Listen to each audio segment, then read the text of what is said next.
everybody. Hey, what's going on, guys? I am Janae Strother. I'm Sean Spencer. Back. We are back. We are back, ladies and gentlemen. I gotta go out and hold up. Come on. The lion. Here. The lion.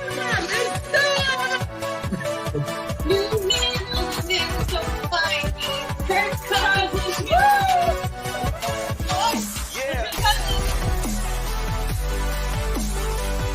All right. I am Janae Strother. I'm Sean Spencer. And this is Let's Talk Football. What's going on, ladies and gentlemen? It's your boy, Sean Spencer, one half of that dynamic duo that's Let's Talk Football. And ladies and gentlemen, yes, it's May, but we always talking football here, baby. As long as we can talk, football will be on our minds. We want to welcome you to the season preview series. And you see I'm with with that maize and blue on his head. I don't know if I can do that with my baby's not here. I'm good. What is going on? Detroit Lions insider Alex Loosemore. What up, Alex? Man, excited to talk all this stuff. We've got the schedule release. We've got all this offseason, the crazy offseason Lions have had. Very excited to be on here. Very excited to work with you on this. Oh yeah. I'm looking forward to it and the many other things we're going to do. Like I alluded to earlier, you see the hat, ladies and gentlemen.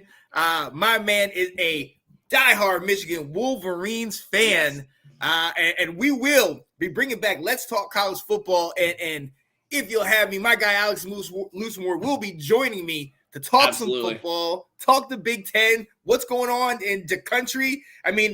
And real quick, we could kind of dive into Mr. Saban calling everybody out. Oh my! Yeah, what is going on? Oh wow! When he called prime time out, I was like, "Hold up, man." Prime's like, "I'll take it back to the street." Hold up, brother. Yeah. Well, and it's like, I don't understand the whole. Just because he got the number one player in the country, he had to pay the guy. Right. The guy was. You talk greatest DBs ever. Deion Sanders gets brought up in every single conversation. Exactly. Like, if you're a DB prospect, that's a guy you're going to want to go play for. Exactly. Right. Like, it's hard to pass that up if you're a prospect. So, maybe he did pay the guy, maybe he didn't. I don't think he did. But for Saban and how well he's recruited, I don't think he gets to complain when other people do better than him. Like, just take your L this year, man. Exactly. Yeah, and it's not like all the other, top 99 didn't go to you. You know what I mean? They go to Saban and whatnot. And then he's going to call out, Jimbo and talk about, he paid his whole daggone team. Look, Saban, get off your high horse. Your track record is out there, even though people try to hide it because they honor you and how great you are. But yeah, your hands are just as dirty. So get out of here with that nonsense. Man, that Alabama Texas A&M game. I can't remember what week it is, but that's on my schedule for sure. I cannot wait to see that one, especially after a year ago. That was a great game. The backup quarterback came in and gave Alabama one of their only losses of the year. As we know, they lost in the national championship game. But yeah, quite interesting. Here we go. We got Kyle Yacey talking about, ooh, papi. Yes. We are all love. First, second, and third. My guy. Yes, sir. But, you see what we're here to talk about, the Detroit Lions. I got my insider here and the host of North Sports Dynasty, which I'll definitely get you to talk about before we close out here today. But what I want to know, and everybody – including my fiance, lifelong Detroit Lions fan. What's the state of the Detroit Lions, man? Talk to us about your team. Oh, yeah. So, for as bad as they were last year, this is probably the most excited I've been in the last decade for Lions football. Like, just with Dan Campbell and that whole rah-rah mentality he brings to the team. And you can see the players responding to it because they played every single game to the final whistle last year. It didn't matter if they were down 40 points, as in week 1, or if it took a record-setting field goal to beat them in week 3. Like, They clawed their way through every single game. The players love them. I'll talk more into this when we get to the offseason part, but you can see it starting to work too because there's players leaving other teams, even teams with good cultures like the Ravens, saying they wanted to be a part of the culture that's being built here in Detroit. So I think a year or two down the road, this is building to something really special. Okay, so you're not going too far off the deep end and saying this year Super Bowl. You know what I mean?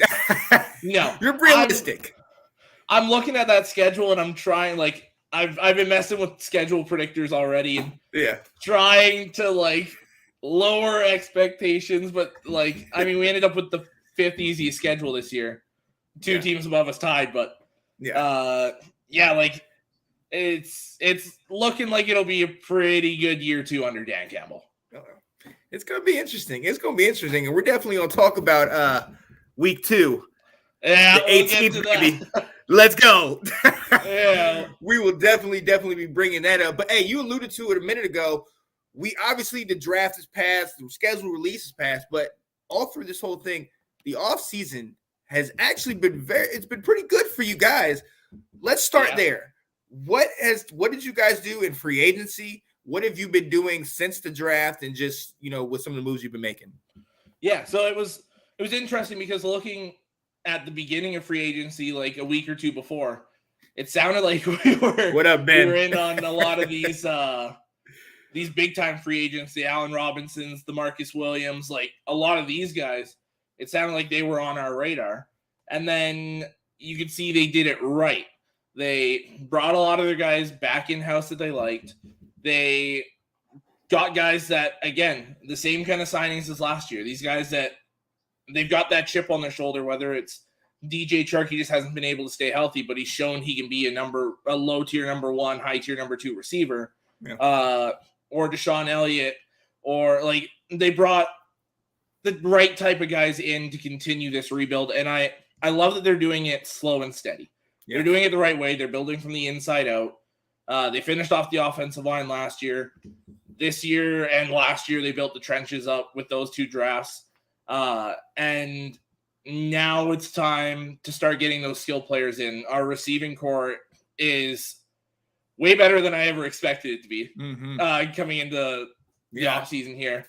Amon-Ra St. Brown can be our number 3 option in the slot. Yeah. With Chark and Jameson Williams on the outside just burning down the field.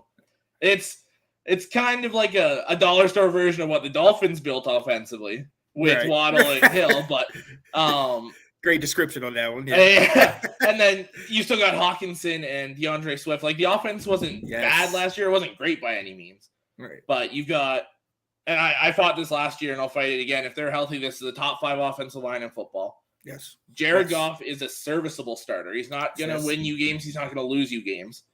And then really good running back core, one of the top 7 or 8 tight ends in football, a good receiving core that's built here. That offense, if they have the play calling right week 1, like they had it the last half of the season there, they'll be ready to go right off the bat. The defense is really young. That still worries me a little bit. Yeah. Your entire defensive, the one thing I found interesting is we've got 1 player 30 years or older on the entire roster. Wow. And it's Michael Brockers, the defensive tackle, who might fall out of the rotation this year. Right. So it's very, very young team all across the board. The interesting competition for me is going to be the linebackers because you got our starters from last year. Alex Anzalone's back. Derek Barnes, the rookie from last year, is working his way in. Malcolm Rodriguez, the rookie we drafted this year. They brought Jared Davis back, who I actually like his fit in this scheme. He was a horrible fit for Matt Patricia's scheme. Everyone was a horrible fit for Matt Patricia's scheme. Yes, so, Matt Patricia was a horrible fit for his scheme, man. Yeah, this guy. And take the pencil out your hat. All right? Yeah, you have a laminated sheet. What are you using a pencil for? Right. Come on, man. Yeah, but no, it's very, very optimistic coming off a 3-13 season. So yeah. But now let's look at some of those wins. You got the win against the Packers. You got the win against the We Cardinals. smoked the Cardinals, yeah. Right. And then down to the last second against the Vikings, yeah. Exactly. You talk about it had to come to the longest field goal in league history to beat you against a team that was at one point leading the AFC. You know what I mean? That was a top tier team when healthy. So, like you said, and again, San Francisco NFC Championship. You came all the way back on them. Like you said, you have We took the Rams right down to the wire too. See, so that's where I can see the confidence. And you talked about everybody being young. Now these guys aren't old enough to know, oh, here we go again. These same old Lions and whatnot. You have a coach who, hey, just like Ben was saying, biting off the kneecaps and everything. Those kids will definitely, they'll climb onto, they'll be like, yes, I want to play for a guy like that. I'd want to play for a guy like that. Yeah. So I love playing for a coach like that. I'm excited to see what you guys pull out this year. And let's be very honest. Green Bay doesn't have any receivers. You know, Aaron Rodgers is going to do what he does, and their defense looks good, but they are what would be considered a down year, in my opinion. Then you got the Bears who are rebuilding. Minnesota, they go and cut with Kirk Cousins as a Washington fan. I'll give Kirk's going to get his yards. He's going to get his stats, and he's going to get his contract. That's what we know for sure. Not necessarily going to get those wins, though. Right. He ain't going to win on prime time, and we know he's going to throw key interceptions at the wrong time. So, you know, I just don't trust it. I just think the NFC North right now could potentially be up for taking. At least this could be a year where you're going to shock some people, and it's not going to be close. I think it's going to be some convincing wins. Watch out for Detroit. Yeah, and to me, like, I think Chicago honestly has kind of torn it down for a year.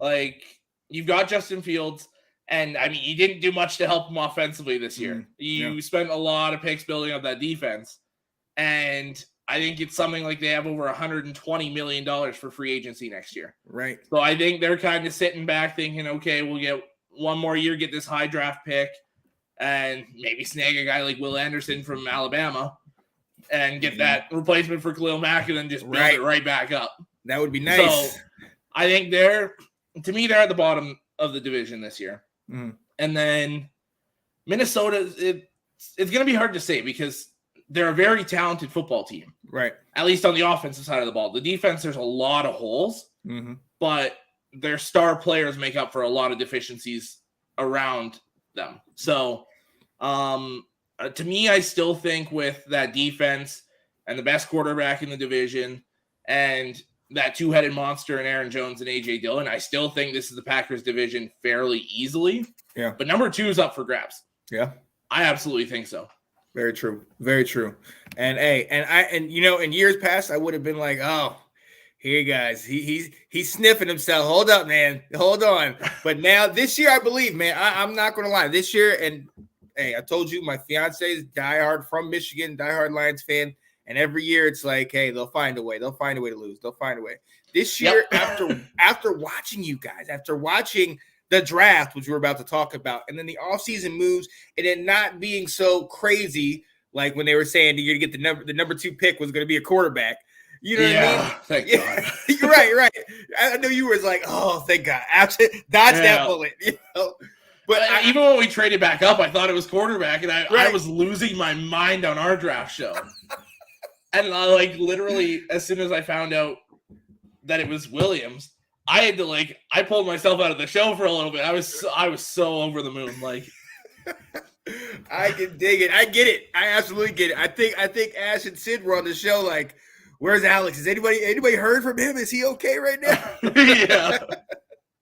Yo, it was crazy. It was crazy. But let's dive right into that. Let's dive right into the draft. And for a lot of people, that number 2 pick was obviously the pick of the draft, definitely for Kate and for yourself. Let's go there. Yeah. The hometown guy comes home to the favorite professional team. Aiden Hutchinson, definitely going to help out the edge and that defense. What do you think? What were your thoughts? Go ahead, man. To me, this is the overall best player in the draft. Yeah. And I'm not just saying that as a Michigan guy. I'm saying that as a football guy. This guy is great in the pass. He's got speed moves. He's got power moves. Great push-pull. He's got an arsenal of pass rush moves. He's phenomenal against the run. He's a do-it-all guy. He's kind of in that tweener size right now, and he'll probably put on a bit more weight where he can even slide inside. Because you've got Romeo Okwara, Julian Okwara, Charles Harris. Like, you've got other guys that you can rush outside, and him in our second-round pick can rush the inside on third and longs, like fourth downs when they're going for it, stuff like that. So, a very versatile player. I might be expecting a bit more than most people are from him. I think it's a fairly real possibility for double-digit sacks and runs his way to defensive rookie of the year. Woo! Like, I expect huge things from him. A lot of these rookies right now are spending their time trying to figure out the city and trying to get settled and everything. And this guy's born and raised in the area. He knows this city like the back of his hand. Yes. So he can sit there and focus on football. Yeah. And for a guy that's already so talented, that's just going to help him get even better. So I love the pick. I'm so excited he fell to us. Thank you, Jacksonville. Right. Definitely. And I think the word that number one to me that describes him is motor. That motor continues to go. And it's crazy because you talking about bringing him into the inside. Yeah, put a couple pounds on him. I see like a JJ Watt type. Quick getting off the ball and disrupting, crashing that O-line on him and letting those outside guys make big plays. So, absolutely, yeah. Oh, I absolutely love this pick, and I was to the moon. I know Kat was. I know Kate was. She's in the comment. Talk about sack Aaron Rodgers. Yes. Oh, I can't wait for that. Week 9. Hey, 2 times a year, baby. Let's go. Yeah. So, I mean, as if that wasn't amazing enough, you trade back in. All right, and in the 10 slots that were trade heavy, when everybody was trading, the Eagles traded, you traded, we traded. You traded back up to the 12th spot. You get somebody that in November, bar none, best wide receiver in the game. Yeah, no question. Unfortunately, he got hurt in the national championship game. However, he looks like he's recovering well. Jameson Williams at the 12th pick. Amazing. I was super excited for you guys. But realistically, what are the chances he comes and plays day 1 or week 1 or what are we looking at with that injury? So I've been watching like everything I can about him, like any surgeon reports that come up, anything like that. I am on it like a hawk. Yeah. And it's sounding like if they wanted to, he could be ready to go week 1. Ooh. That in terms of ACL tears, it wasn't necessarily that bad.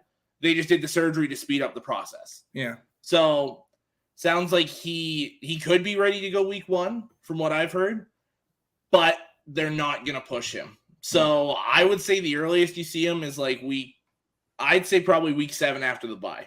Okay. Kind of what you do with like a rookie quarterback. You set him until the bye. Yeah. I think you give him those first 5 weeks to get used to the playbook. Week 6 on that bye to get the reps going and get rolling. Mm-hmm. And then week 7 against the Cowboys, he's right in, ready to go. Oh, yeah. That's best scenario. Oh, yeah. And that's a perfect game, too. I mean, the Cowboys are garbage, so slide him right in there and torch Dallas. Yes. Yeah. Any shot I can to take a shot at Dallas, I will take it gladly. Yeah.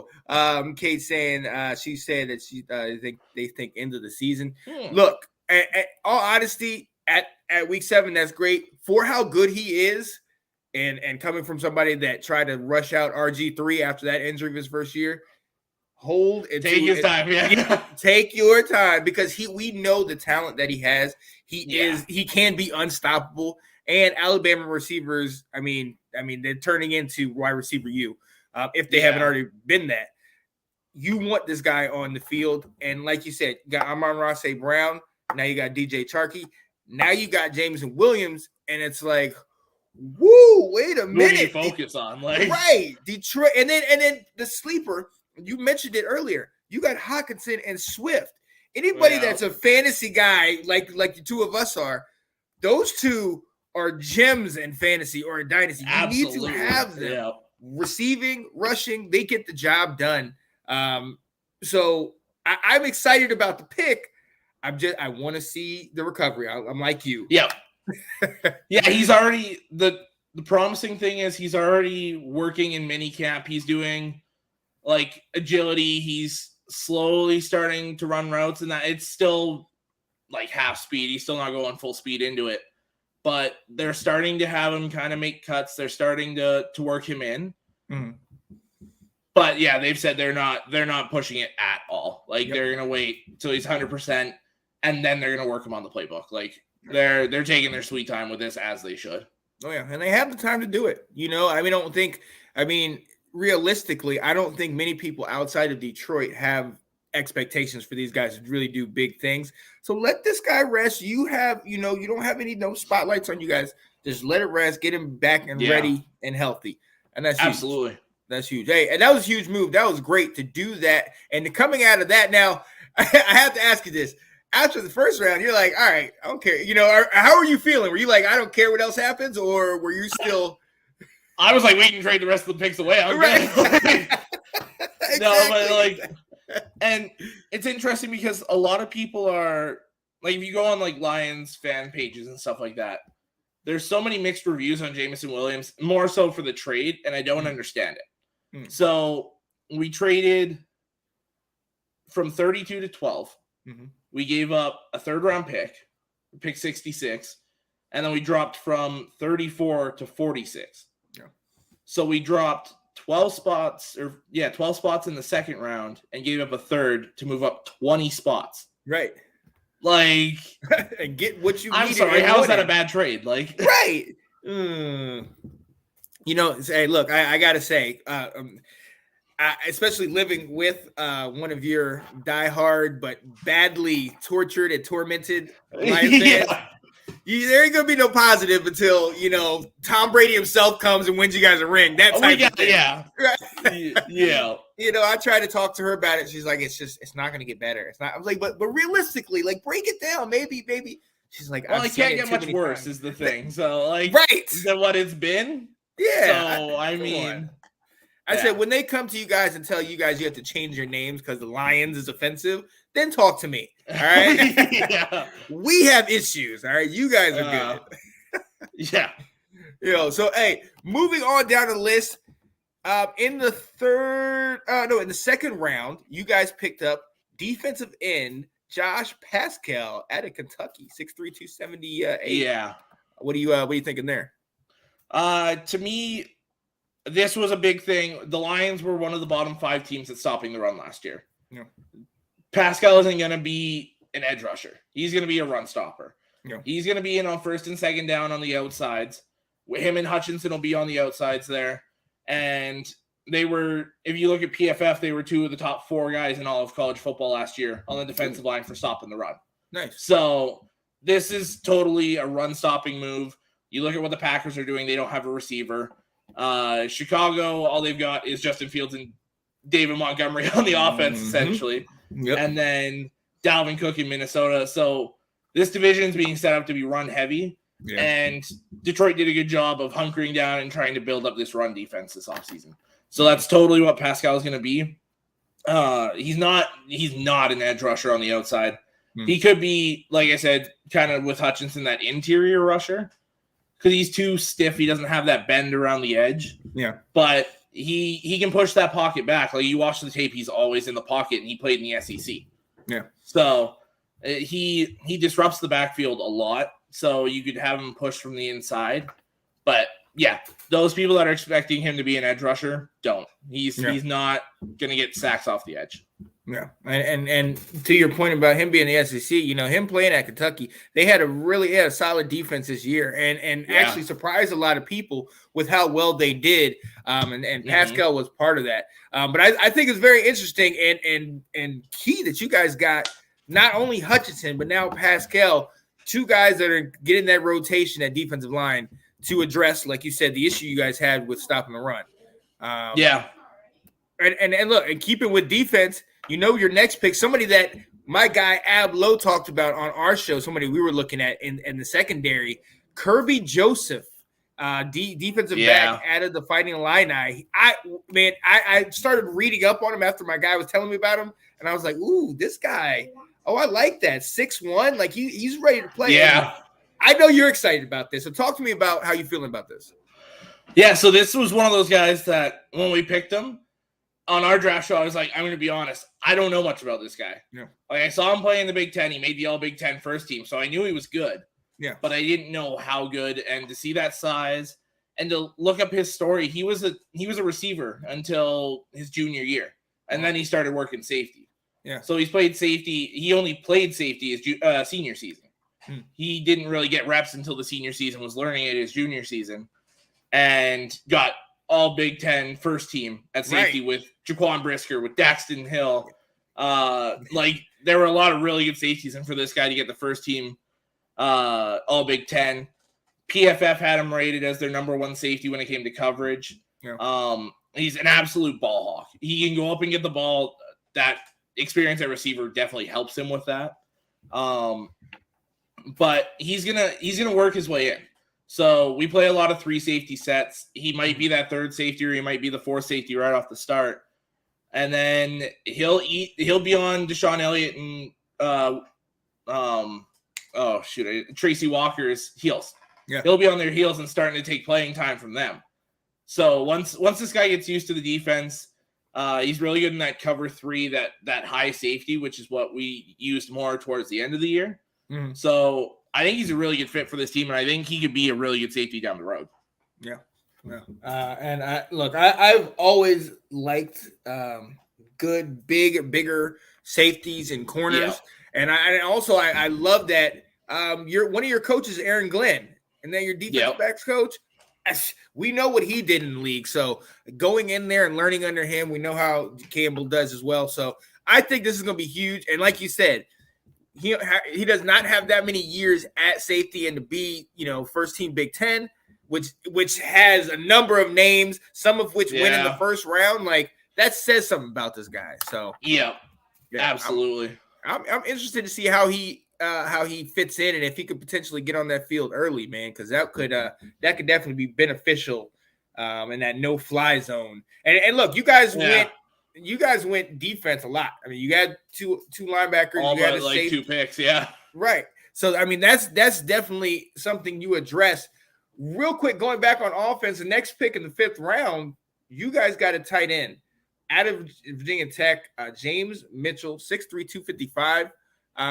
Got to be honest, not really heard of him. And I live 4 hours away from Virginia Tech, but not a huge fan of them, so I don't really follow them as much. What are you thinking about Mitchell?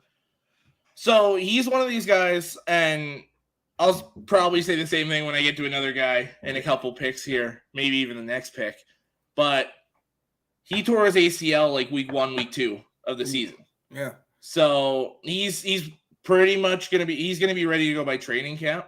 Yeah. But he didn't really get to show himself this year. If you look at his tape, had he been healthy this year, he's probably going day 2, not day 3. Oh.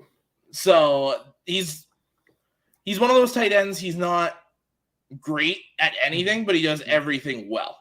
Gotcha. He's a good route runner, good hands, good blocker. So he's solid all across the board, but he doesn't wow you in any one factor.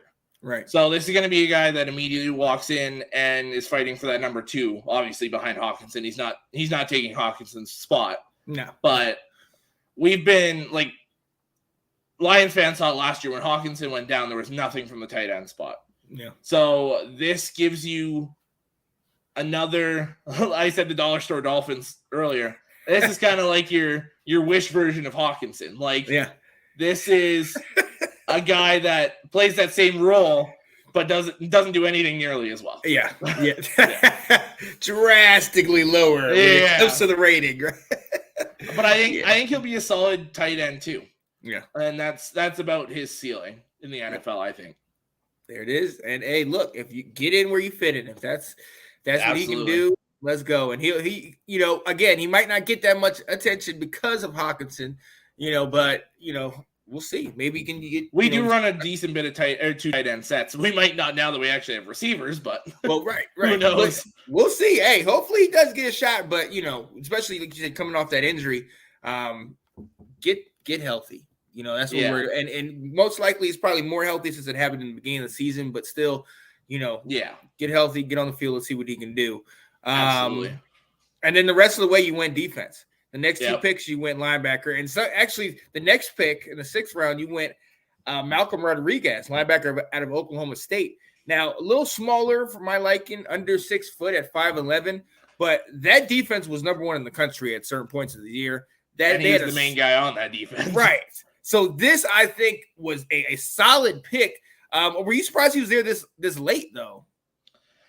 I wasn't because of his size. Yeah. That especially at linebacker and that middle linebacker. Yeah. That's something that's starting to knock these guys, unless you're an athletic freak like Patrick Queen was a few years ago. Yeah. You're going to get knocked out. Right. And this is a guy, this is where I was saying the day 2 pick if he had been an inch or two taller, he's a day 2 pick. This guy's a solid linebacker. Like you said, there was times where they were the number 1 defense in the nation, and you put on the tape and he's everywhere. Yep. He can cover. He's great at stopping the run. He's going to compete for that linebacker 2 spot on our team with Derek Barnes. He might even steal it from Alex Anzalone, and they might go Barnes and him and go just 2 very athletic linebackers. Wow. Which would be interesting. I think he starts as one of our core special teamers. I think he'll be one of the go-to guys on the punt and the kickoff and that kind of stuff. And he'll make his name there, and then he'll work his way into some playing time. There you go. I like that, man. I watch a lot of Oklahoma State ball. Barry Sanders is my guy, so I got that jersey, and I kind of rock him. I love the coach. So, and that defense was legit. We picked up. Why can't I think of his name right now? We picked up a corner. Their corner from there. I know who you're talking about. Not Robinson. Who was this? Oh, of course I don't have it written down here. I'll think of it later. I'm gonna watch this. I'm gonna be like, "Come on, Sean, you know that." But we picked up a corner late in the draft, and I thought it was a steal because that defense was well put together, and they play top tier ball in a conference that is not known for defense. Yeah, you know what I mean, in the Big 12. So, I like this pick. I thought this was solid. I'm going to apologize outside of the next pick, and shout out to my HBCUs, but outside of his name being, familiar type of name, James Houston, I don't know much about this guy. I'm excited to see that he came up. But I don't know much about him. So, I didn't know anything about him coming in, and it's kind of a funny story. It's because the Lions didn't talk to him at all in the pre-draft process. What? Oh. They didn't do combine interview. He didn't come in for a visit. They didn't go to the pro day. That was one of those where they threw on tape and just kind of said, 6th round, screw it. Okay, we'll take him. Right. He said his first interaction with them was when they called to say they were picking him. Wow. But this is a guy, to me, they've got him as, depending where you look, linebacker, edge. To me, they might as well just put him as front 7. Yeah. Because this guy's going to be versatile. He might play a stand-up linebacker. He might play off the edge, might play with his hand in the dirt. We don't really know. They nicknamed him the Problem in college for a reason. He showed up there and played at Florida for a year or 2, and then showed up there and had double-digit sacks, was always in the backfield, tons of tackles for losses. He was everywhere, and just an absolute menace on that defense. And I watched his interview with the Lions, Lions reporters and stuff after the draft, and the one thing that caught me is just this guy's drive. He's one of those guys where his response was just, I don't care, put me anywhere. I'll do whatever it takes to make this team. I love it. Yes. Yeah. Give me that drive all day. Yep. Yeah. And you're pairing that with guy with Rodriguez from where we know his work ethic, Hutchinson, Pascal. I mean, come on now. And you get Campbell and Glenn pushing these guys. Yes, please. Yes. Watch out for that defense in 2022, ladies and gentlemen. Man, Hard Knocks is going to be fun. I almost forgot about that. Right. Oh, right. They do have Hard Knocks on there. Yeah. Unfortunately, we know the track record of playoff teams and Hard Knocks. And I'm not this isn't a team that should be making playoffs. Well, right. And it was crazy because it even messed up the Colts when they were in the playoff contention, and then they got on Hard Knocks midway through the year, and we saw how that ended. You see who got it this year? Who was just the in-season one went to the Cardinals. Really? Well, like they need help. There goes that. They don't need any help losing that season. Oh man. And as for your last pick out of Arizona State, the Sun Devils at 6 foot 185, Chase Lucas. What do you think? Yeah, so this was one of those. They started calling them super seniors because those guys got extra eligibility due to COVID. Year. Yeah. And he played all his time at Arizona State, was like a 3-time captain, had NFL coaching with Herm Edwards and Marv Lewis on that coaching staff. Yes. So he's got guys that have pushed him day in and day out. The one thing is I don't really think he's going to find a spot on the 53-man roster. I feel like this is the guy that goes to the practice roster just because you got Oruwariye, you've got Ife Melifonwu, who played well before he got hurt last year. He was shutting down Devontae Adams for a half of football before he got hurt. Jeff Okudah, who knows what's happening there. Oh, yeah. If he can stay healthy and do what everyone expects him to do, he's our best corner immediately. Wasn't he the number one pick for y'all? He went third overall after Chase Young and Joe Burrow. Right. Yeah. And and he just hasn't been able to stay healthy since. So hopefully we can get a full season out of him and see what we've got in him. But expectations are low for him because we haven't seen anything. But then you've got the undrafted free agents we had last year, Jerry Jacobs, and I'm blanking on the other guy's name. There was one from Arkansas, one from Alabama. But they both stepped in as starters when Oruwariye, Okudah, all these guys went down. And they played very well. Yeah. Like, when it came to rookie corners with PFF rankings and rankings like that, those guys were near the top of corner rankings as rookies, as undrafted guys. So it shows that Aubrey Pleasant, the DB coach, and Aaron Glenn, the DC, know what they're doing when it comes to developing these DBs. Yep. So with Lucas, I think he might get in as a special teamer or he's on the practice squad. But that's a good 7th round pick because he's a very talented corner and he played a lot of downs at Arizona State for a reason. Oh yeah. And that and like you said, having that NFL coaches in college with Marvin Lewis and Herm Edwards. Big deal. Big deal. So anybody that comes out of Arizona State, I always have my eye on because of the fact that they have that. And this would be this might turn out to be a steal. Hopefully he gets on the field and I hope so, contributes, man. That was the draft 2022. It proved to be very beneficial even after the first round. Yeah. So let's go with it. How are you feeling, man? What is your draft grade for the overall draft? To me, my grade's an A, just because without seeing these guys play, I can't give an A+. Yeah. To me, this is an absolute home run of a draft. Yeah. They had it might be because I'm a Lions fan, but I have them up in the top 5 drafts. Ooh, nice. Like 3, 4, 5 range. Like to me, it's you've got the Ravens, you've got the Jets, you've got the Eagles, you got the Chiefs, you got the Lions up there. You've got there's a lot of teams that had very good drafts. Yeah. But to me, they're up there amongst the best. And until I see anyone play, I can't give an A+. But yeah, to me, it's definitely an A. Oh yeah. Oh, without a doubt. Even just those first 2 picks. You know what I mean? Potentially 2 of the best picks in the draft. So yeah, no, definitely. And then that's kind of the way I've been feeling, especially now after talking to you. Y'all did an amazing job. But let's be very honest. Just like with picking Okudah, just like with picking Calvin Johnson, you picked Matt Stafford, Swift. Yeah. You've picked great players. You've built great things on paper, but it has to translate on the field. Yeah. So 2 Thursdays ago, ladies and gentlemen, the schedule was released. And I'm going to come to you and talk to you about the schedule because I know after talking to a lot of other people, when they come to your game, they always say W. So Yeah. you gotta give me some hope right now. Because the one thing I will say, and I do gotta address Ben's comment a little bit earlier.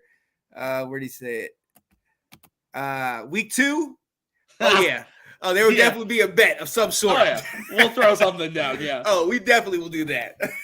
But let's get into it, because this it's not an easy schedule. I mean, well, it is fairly easy, but at the same time, you got some teams that could definitely be some problems. So what do you think? Absolutely. So to me, the first 4 sets up really nicely for us. I think we'll still walk away 2-2.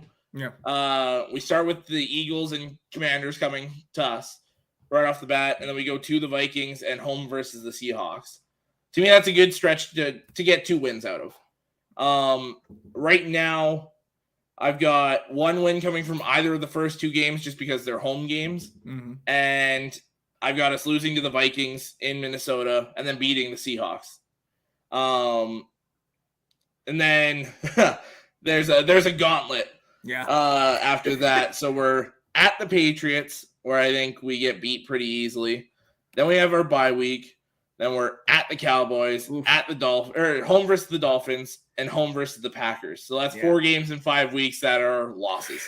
I'm not going to sit here and be like, well, maybe no, they're losses. We'll see. Yeah, no. So week 9, you're sitting here. It's going to feel like the same old Lions. You're 2-6.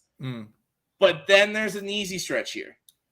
One hard game in 8 weeks, if you ask me. So at the Bears, I think that's a win. At the Giants, I feel like that's a win. Yeah. I feel like we get slaughtered on Thanksgiving against the Bills. It's Buffalo. It is Buffalo. Yeah. But then you're home versus the Jags. To me, that's a win. Home versus the Vikings. To me, that's a win. At the Jets can go either way. I have it as a win. At the Panthers, again, can go either way, but it's Sam Darnold, so I have that as a win. Right. And then home versus the Bears, I have that as a win. I have a sweep in the Bears this year. Yeah. So then you're sitting at week 18 versus the Packers. You're 9-7. Wait, what? I was going through the schedule and I'm like, there's no way. And I went back and looked and I'm like, I guess this is what it is. Yeah. And then I have a loss versus the Packers just because it's not going to be like last year where they're going to roll to the 1 seed. Yeah. I have the Packers when I was doing my whole schedule predictions. They go into playoffs as the 4 seed. Ooh. So wow. I've got I've got Rams, then Bucks, then Eagles winning your guys' division, then Packers. Yeah. Then, as much as I hate to say it, the playoff teams after that, I've got the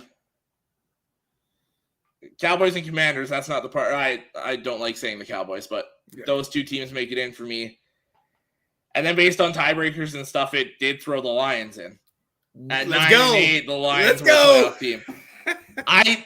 I'm not huge on that, to be honest. Yeah. Because then, based on how my playoffs were set up, you go and get slaughtered by Tampa, and you walk away with the 18th pick. Yeah. So let's lose a couple of these games, drop down closer to 10, and go get our quarterback. If Goff doesn't work out, yes, follow our pattern from a year ago, from 2 years ago, where we got into the playoff game against Tampa and got exactly that, the 19th pick, flopped on that pick with Jamin Davis, and then this past year, we got moved up all the way to the 11th pick, and that changed the whole dynamic of everything. So I understand that. But I can see that. And seeing that last that stretch that you guys have towards the end of the year. I mean, goodness gracious, Bears, Giants. I mean, the Buffalo game, obviously, but then Jags, Vikings, Jets, Panthers, Bears, Packers again. Honestly, all of those are very winnable games. Even that Packers game late in the year. It is, yeah. I mean, look, you guys. I'm not going to challenge that. I can see that. And you had me at that last game really debating 10-7. Well, and see, the whole entire offseason, I was 7 wins. Yeah. 7 wins is the ceiling. 6 or 7 wins. We call it a year. That's a good year. And then I saw how they set up the schedule, and I'm like, win, win. Right. Win. Right. Stop it. Like, no, and they set it up real nice for the end of the year, which is, if you look at last year, that's when the Lions hit their stride. They went 3-3 in their last 6 games. Yep.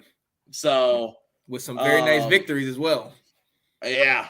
So yeah, 9-8. I'm not sure how I feel about that. Yeah, I get it. You guys are right on the doorstep of definitely turning things around, and barring injury, I can see that. I can see it happening. Yeah. So now you already kind of did this, but hey, let's just cement it out there. So way too early season predictions. Are you saying you are confident in saying that you guys can at least be in playoff contention at that last week of the season? Yes. Just the way it sets up, I don't want to be, but we are. Yeah. The NFC as a whole is quite weak this year. Yes. You've got the Rams and the Bucks up here, and the Eagles have kind of climbed their way into that conversation. And then it's a step below is the Packers and the 49ers. Yeah. And then that next step below is kind of all these teams in the middle. Your Commanders, your Cowboys, your Lions at this point. Your Cardinals. And I haven't even mentioned the Falcons, Panthers, all these other teams, Saints. Right. All these teams that could do a bunch of damage. There's going to be a lot of teams in that 7 to 10 win range this year that are fighting for those playoff spots. Yeah. But I think the Lions are definitely one of them. Oh yeah, I can see it. I can see it happening. I'm excited for that, man. Because I'm not gonna lie to you, man. I'm not gonna lie. Look, it's one thing when my Washington losing, but when my baby actually watches her Lions and they lose, the house. I mean, there's two things that I don't like to deal with. All right, a Michigan State loss and a Detroit Lions loss. Now, Kat kind of doesn't watch Detroit as much because she knows how much they hurt her. So Michigan State has been, the last couple years. Yeah. But yeah, when she watches her Detroit Lions and they lose, it just confirms her belief that it's not getting better. It's not. I'm like, you have to believe. Even last year, it was hard to get rid of that same old Lions feel. Yeah. Like that. I keep going back to that game against the Ravens. And I will never doubt Justin Tucker again. You could have him kick a 90-yard field goal and he's going to hit it somehow. Yep. But I saw him walk out for that 68-yard field goal, and I was at home watching with my parents, and I turned to my dad and I was like, "Oh my God, we've won this!" Yeah. And then I see it hit the crossbar, and I'm like, "Oh my God, we've won this!" Yeah. And then it rolled over, and I was just like, "Are you freaking kidding me?" And I laughed. I was like, "It's the same old Lions. We find a way to lose every time." Yes. I remember watching that too. Like, there's no way, unless the Lions push it over themselves that he makes his kick. And when he made it, I just sat there like, yeah, there were a few words I'm not allowed to say on the show that flew that day. Oh yes. We definitely had plans to go out a little bit later. That definitely did not happen. Definitely stayed in the house that night. Yeah. Yes. Okay. So I like that. 9-8, potentially in playoff contention, maybe even getting into that wild card spot, that last playoff spot, the turnaround team. I do want to ask one more thing though, because we talked about, you kind of want that, but kind of not. If that doesn't happen, and maybe you do get a pick between maybe the 11th through the 16th. Depending, obviously, everything depends on how well Jared Goff does.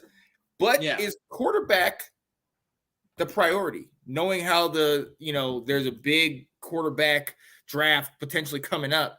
Do you look at that? I mean, again, this is way too early, looking ahead at things. But, I mean, is that focus looking forward?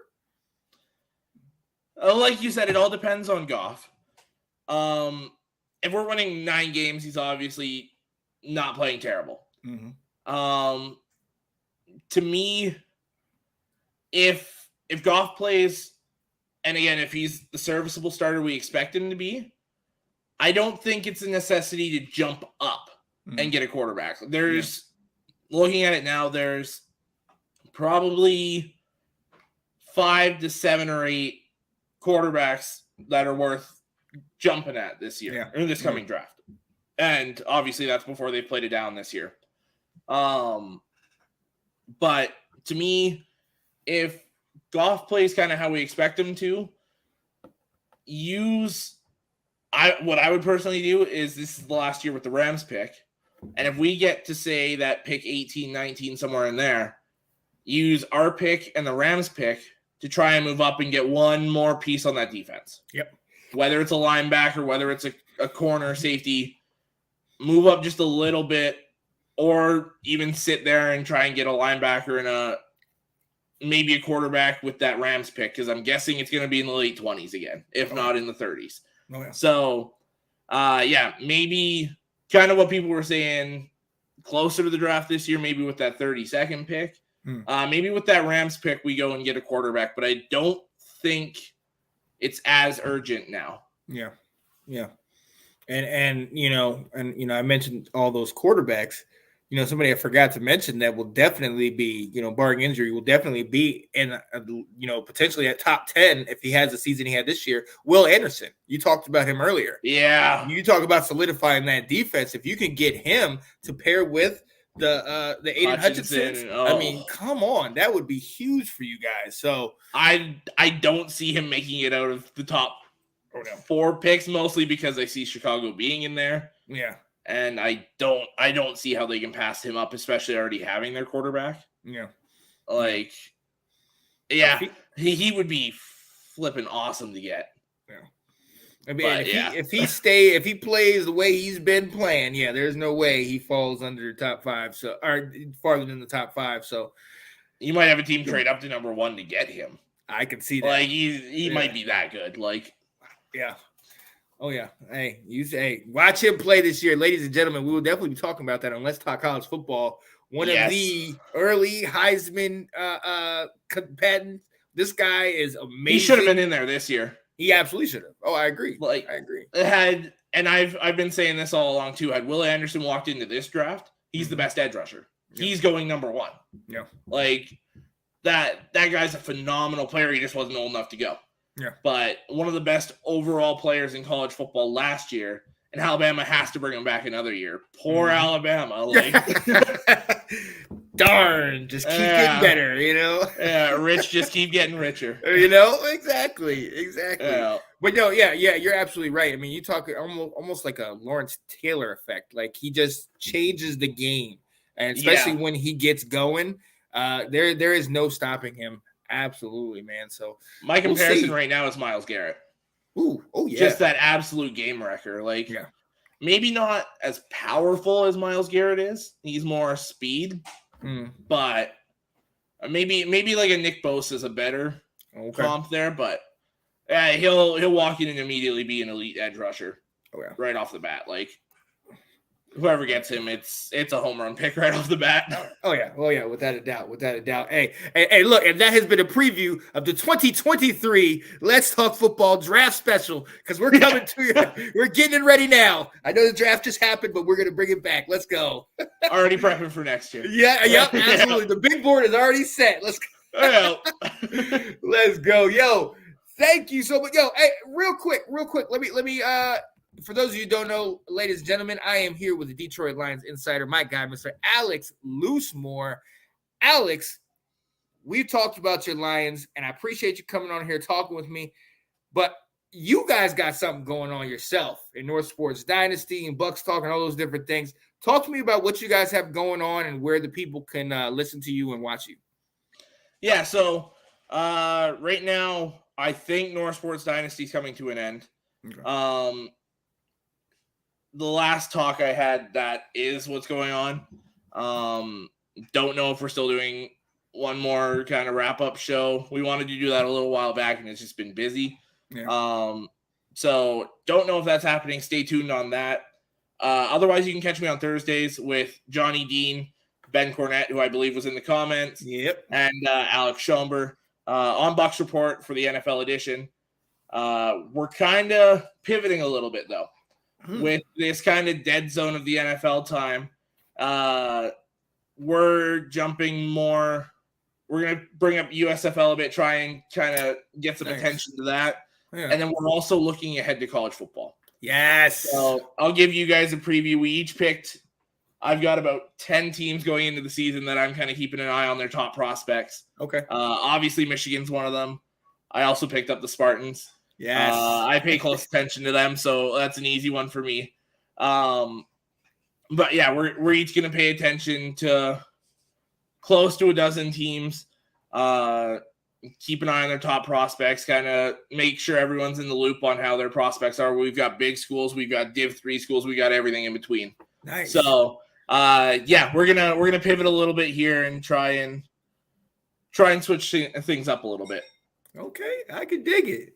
We're 100 days away from college football starting today. So I saw that pop up on ESPN and I was like, oh, it can't come quick enough. Like, come on. 14 Saturdays. Woo. Yeah. Oh, I love it. It's funny though, because I know, like, so a lot of my year goes with my fiance, and she's a teacher. So it goes with when summer comes and when school starts, whatever. So obviously you have that time between June and, about late August, September. And I always look at that like kind of like the ocean. Like, let's get over that. Because once September comes back, season football, college football, regular NFL, I'm loving it. I'm loving it, man. Yeah. So can't get here soon enough. You're absolutely right, man. Yeah. I want to take another second. Thank you so much for having me on here. I hope to be on here way more often in the future. Yes. I love working with you guys and hope to collab way more, especially with that Let's Talk College Football. I'm so excited for that. Yes. Oh, absolutely. Absolutely. And I'm definitely going to wrap with you because I love that, how you did that, because that's something that I definitely want to do is take a group of teams and get them and then and focus, study on them, and then go with it. Yeah, absolutely. So I'm definitely doing that. Give me 1 second. Yeah, no worries. All right. So, hey, actually, and I got the producer in the ear. Give me that signal. It's time to wrap this thing up. Yo. So, hey, this has been my guy, Alex Loosemore. It has absolutely been so much fun getting a chance to talk to you, getting a chance to feel some confidence out of a Detroit Lions fan. Nice change. Yeah. Made my day, man. I can do anything. I'm about to run through a brick wall. Let's go. That's how we feel with Dan Campbell. Let's go. That's right. Biting off kneecaps and whatnot. Oh, yeah. So, definitely stay tuned to my guy and all the things he's got going on. Definitely, and definitely when he comes and joins us with everything we got going on, stay tuned. Later tonight, my guy Nathan Snell will be going on a little bit later, recapping some of the WNBA games and some of the mock draft stuff with the NBA. And look forward to this Let's Talk Football in the morning on Sunday, because Washington Football Weekly will not be with us tomorrow night. All right, so let's talk football in the morning on Sunday. Myself, Ash, and Sydney Swinton, the odd couple, the first married couple of the Let's Talk family. So definitely I'll be lurking in the comments for sure. Yes, sir. Yes, sir. Yeah. Yo, so hey, we are glad you guys were here with us. We appreciate your comments and taking time to watch us. We are going to go ahead and close it up right now. For me, myself, Mr. Sean Spencer, my guest, and Detroit Lions insider, Mr. Alex Loosemore. Thank you, sir. Thank you so much for having me on. Yes, sir. All right. We'll see y'all later. Peace. Hello, everybody. Hey, what's going on, guys? I am Janae Strother. I'm Sean Spencer. We are back, ladies and gentlemen. I gotta go out and hold up. Come on. The Lions. The Lions. New Zealand so fighting. Kirk Cousins.